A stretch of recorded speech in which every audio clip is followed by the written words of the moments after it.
इस वीडियो में हम देखने वाले हैं बार वाली संख्याओं के बारे में। बार वाली संख्याएं क्या होती हैं कि जैसे कि अगर कोई भी दशमलव के बाद ऐसी संख्या हो जो लगातार पुनरावृत्ति हो, जैसे यहाँ पे हमने संख्या लिखी है 9, अब ये लगातार ऐसे लिखती चली जा रही है, ठीक। तो इसको हम शांत करने के लिए क्या करते हैं कि एक संख्या पर से बार लगा देते हैं, ठीक। बस उसके बाद में काम इनका ख़त्म हो जाता है, ठीक। अब इन बार वाली संख्याओं को कैसे जो है हम सॉल्व करते हैं। देखिए यहाँ पर जो ऊपर संख्या ये डंडी खींची है इसी को कहा जाता है बार, ठीक। अब ये बार को हटाने के लिए हम क्या करते हैं, जैसे इस बार को हम हटाएंगे तो इसके नीचे क्या हो जाएगा 1 9 लिख देंगे, ठीक। अगर जैसे इसको जब हटाएंगे यहाँ पर तो ये 3 तो आगे हो जाएगा, ठीक, और ये प्लस में आ जाएगा। यहाँ पे हम 2 6 9 ऐसे लिख देंगे। फिर उसके बाद में ये जो जितने भी जो है संख्याओं पर बार है उतने जो है हम 9 लिख देंगे, और जिस संख्या पर बार नहीं है उसके यहाँ पर 0 लिख देंगे, ठीक। इसी तरीके से इसमें भी करेंगे।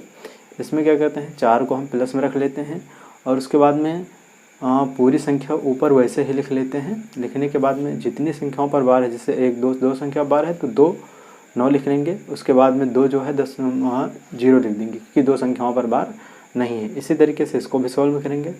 यहाँ पर देखिए 7 ऐसे प्लस में आ जाएगा, यहाँ पर 3 को लिख लेंगे, ठीक, और उसके बाद में 6 4 लिख लेंगे। यहाँ पर एक संख्या पे बार है तो 1 9 लिखेंगे। उसके बाद में 2 संख्या जितनी आगे बच रही हैं दशमलव की उनको हम 0 लिख लेंगे, ठीक। यहाँ पर ठीक इसी तरीके से इसमें भी करेंगे। यहाँ पर पूरी संख्या को ऐसे ही लिखेंगे।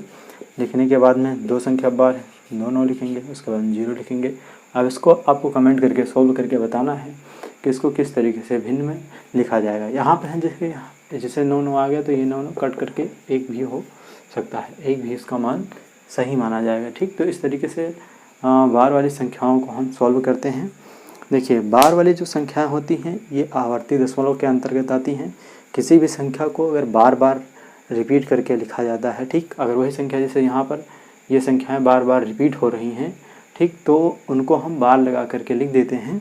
और ये सिंपल से इसको सॉल्व करने के लिए, क्योंकि ये आवर्ती दशमलव के अंतर्गत संख्याएं आती हैं। तो आई होप आपको समझ में आएगा तो प्लीज़ वीडियो को लाइक, चैनल को सब्सक्राइब जरूर करिएगा।